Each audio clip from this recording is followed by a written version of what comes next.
सब ध्यान से सुनिएगा मेरी बात। हम लोग जो मनुष्य बने हैं किस लिए बने हैं?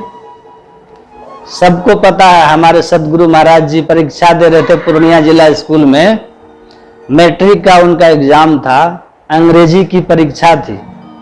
हमारे सदगुरु महाराज जी तब हिंदी पढ़े नहीं थे, छोटे थे। गुरु महाराज जी देखते थे कि पिताजी, जो सदगुरु महाराज जी के पूज्य पिताजी थे, वो रामायण का पाठ प्रतिदिन करते थे। अलमारी से रामायण निकाल लेते थे और बैठ करके प्रतिदिन रामायण का पाठ करते थे। और पाठ ऐसे वैसे नहीं करते थे, माला कर में सूरत नहर में ऐसे नहीं करते थे, बड़ी श्रद्धा से पाठ करते थे। और आंखों से प्रेम का आंसू बहता रहता था, अश्रुधारा बहती रहती थी, अश्रुधारा बहती रहती थी और बड़े प्रेम से पाठ करते थे। और सदगुरु महाराज जी तब छोटे थे, देखते रहते थे कि पिताजी कुछ पढ़ते हैं वो तो ठीक है, पर रोते क्यों हैं जी? पढ़ते हैं, आखिर इस पुस्तक में है क्या? क्या है जो पढ़ करके पिताजी रोते हैं? इस पुस्तक को देखना चाहिए। हिंदी जानते नहीं थे पढ़ने के लिए गुरु महाराज जी। सदगुरु महाराज जी कैथी लिपि पढ़ते, देवनागरी लिपि जो हम लोग का है हिंदी, वो नहीं पढ़े थे। उनकी जीवनी आप पढ़ेंगे पता चल जाएगा। हिंदी सदगुरु महाराज जी पढ़े नहीं थे,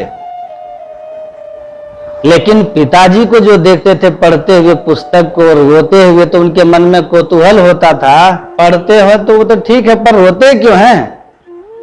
ये रोने के पीछे का कारण क्या है? इस पुस्तक को देखना चाहिए एक बार। बिना हिंदी जाने, बिना हिंदी पढ़े सदगुरु महाराज जी रामायण निकाल लेते थे, अब पन्ना को पलट पलट करके देखते रहते थे। आपको पता है ना, होनहार बिनवान के होठ चिकने पात। सदगुरु महाराज जी साधारण नहीं थे।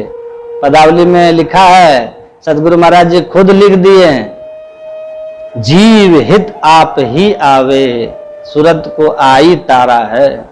जीव का कल्याण करने के लिए साक्षात परमात्मा ही सदगुरु महाराज के रूप में आते हैं। तो सदगुरु महाराज जी साधारण नहीं थे। और उनका प्रतीक, उनका पहचान क्या है? तो सदगुरु महाराज जी के जटा में, सिर में 7 जटाएं जन्म से ही थी।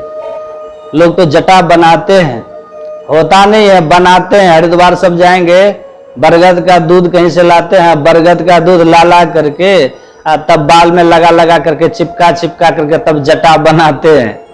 तब भी कितने का नहीं बनता, कितने का बन भी जाता है। लेकिन हमारे सदगुरु महाराज जब प्रकट हुए थे, जन्म से उनके सिर में 7 जटाएं थीं।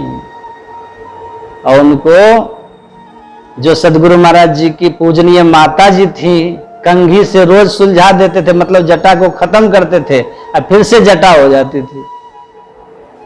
एक वो है जो जटा बनाते फिर भी नहीं बनती है, और सदगुरु महाराज जी कैसे थे, जटा को बिगाड़ दे फिर भी जटा बिगड़ती नहीं थी। कुछ तो है ना, यही प्रतीक है, लक्षण है। तो सदगुरु महाराज जी के सिर पे 7 जटाएं शुरू से ही थी। इसका मतलब यह है कि ये जो सदगुरु महाराज जी लिखते हैं, जीव हित आप ही आवे, सूरत को आई तारा है। सतगुरु संत महा उपकारी, जीव उबारन दया बिचारी।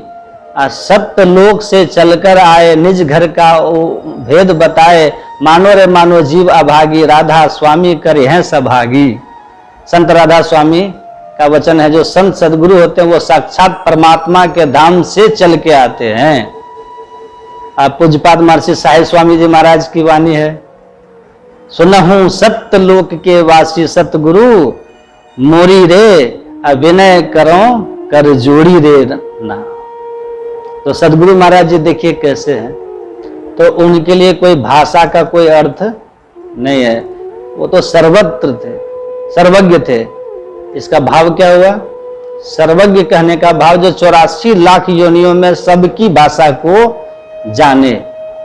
और सबकी भाषा को वही जान सकते हैं जो ब्रह्म ज्ञानी होते हैं, जो तत्वज्ञ होते हैं।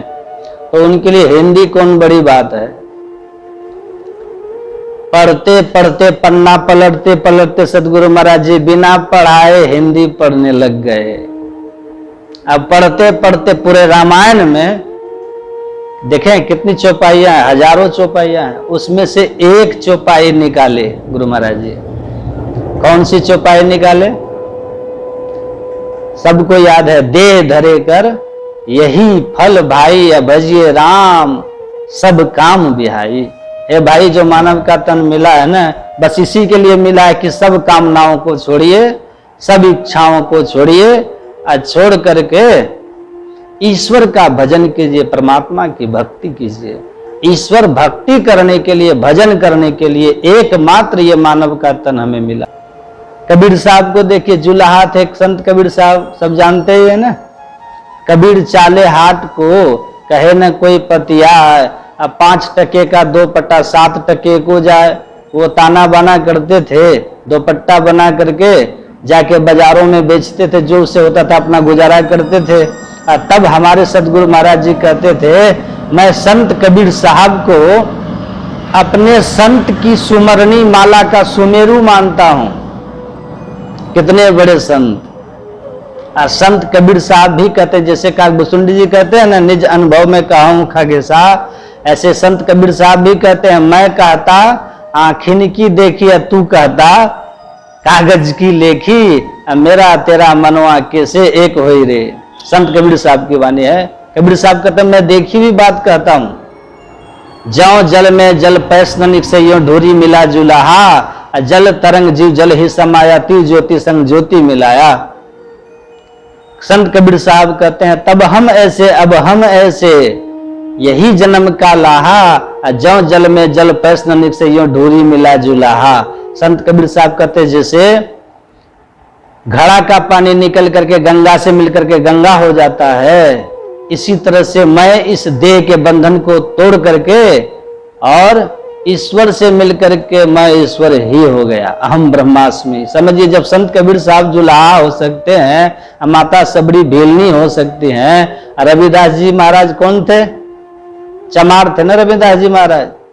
रविदास जी खुद कहते हैं, जा देखे घिन उपजे नरक कुंड में बास, राम भगति ते उबरे प्रगटत जन रैदास। रविदास जी कहते हैं, जिनको देखने से घृणा होती थी लोगों को, जिनको देखने से लोग नारकीय प्राणी कहते थे, ये रविदास भी देखो ईश्वर की भक्ति करके और उद्धार को प्राप्त कर लिए, उबर गए।